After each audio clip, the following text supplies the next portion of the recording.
I am citizen journalist Chan Lilian, and together with my classmates, we have gone down to the streets in Georgetown to investigate why people are sleeping on the streets. Citizen journalist Jimmy Liao and I have spent many hours talking, listening, and empathizing with the street people. We hope to make this documentary to show that people come to Penang to live on the streets because of the generous and caring Penangites who provide them hot meals.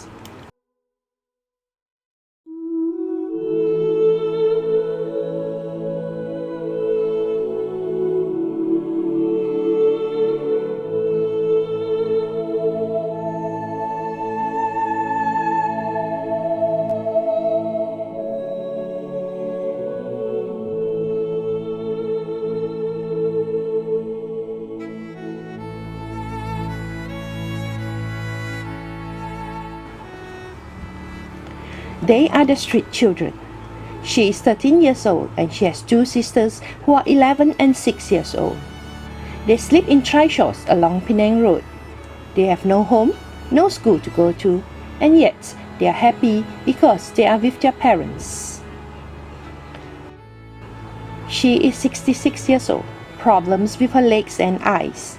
She has a 99 years old father to care, and she is a beggar.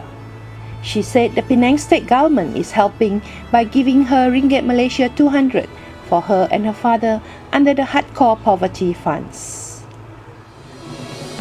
He is Mr. Chew, 58 years old and had been sleeping in public areas for many years.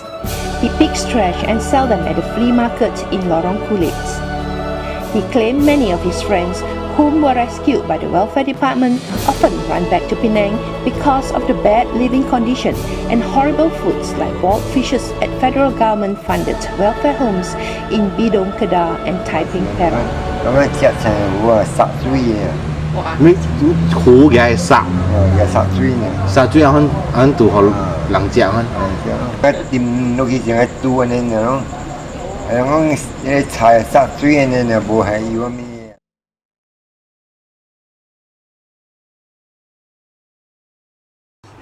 Jalil said he doesn't want to be placed in welfare home because he heard rumours that they are stuffed into mental hospitals. That's why he spent his nights at the Komtar bus stop. Tapi banyak orang tidak tahu. Tapi dia orang ambil pergi, bukan bagi duduk di rumah. Dia orang hantar pergi Tanjung Rambutan. He is 50 plus, has tuberculosis and sleeps on the streets too. He often falls sick, but he has to endure the hard life. There are hundreds of these poor people around Penang. Is this the fault of the system, or are they intentionally living on the streets by choice? Each of them have their own reasons. Some were forced into this situation. Some were accustomed to this life after failing to find a proper home.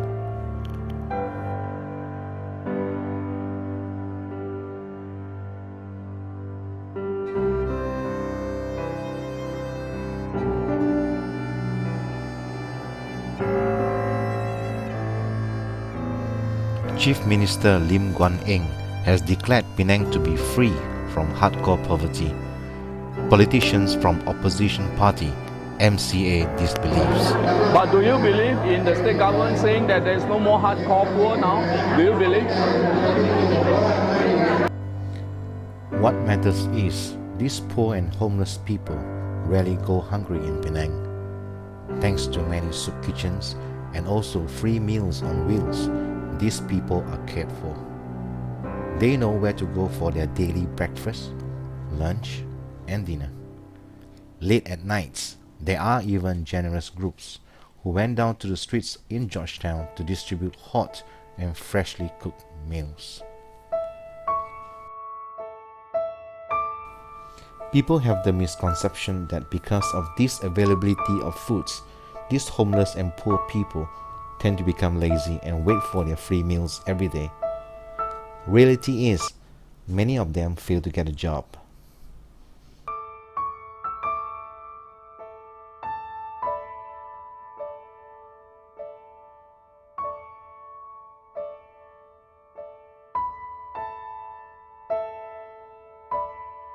Prisoners who just finished their jail sentences in Penang prison are put on the streets. They have no home to return to. Drug users who have undergone rehabilitation come to Penang too. One ex-drug user said the government failed to help them to find a job after they are released. He claimed many drug users often fall back into the vicious cycle of drug abuse due to the hopeless situation. Why they catch us, they set us. It's okay, it's good for us to rehabilitate, isn't it? But indeed, when you all release us, you should find a job for us. That's the way, that's a good idea, isn't it? But the government didn't do anything, just release us like that. When we go and find job, you know, people see our hair all cut short. They know, oh, these people, they are from prison, from the rehabilitation center, this and that. So they don't expect us. No. Our chats with some of the homeless people revealed that there is light at the end of the tunnel. Nicholas was a former street people, but now he has a job and work as a volunteer in Kawan drop-in center. Thus, shared that he too was formerly down on the streets, but now he is a motivator and part of the team at Kawan. James is a much happier man now because he works hard to get off the streets and find a more stable life.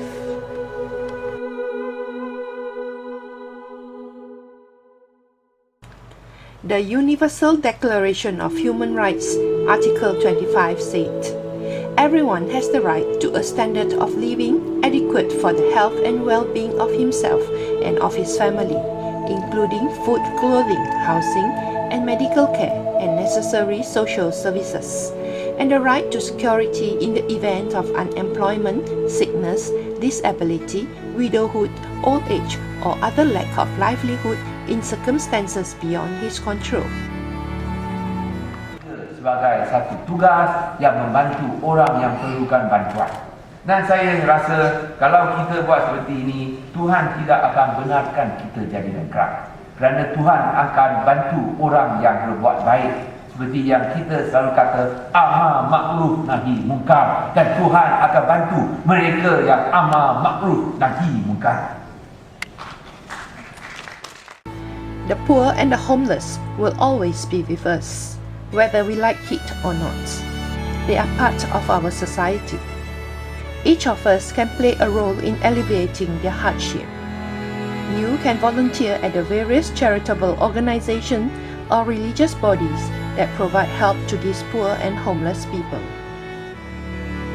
Some of the places known to us are the Lighthouse in Penang Road, Kawan Drop-In Center in Love Lane, and Hare Krsna Temple in Waterfall Road. There is no end to this problem of poor and homeless people living in the streets in Penang. Though the state government may want to clear them off the streets, many still prefer Penang Island because they know they will never go hungry.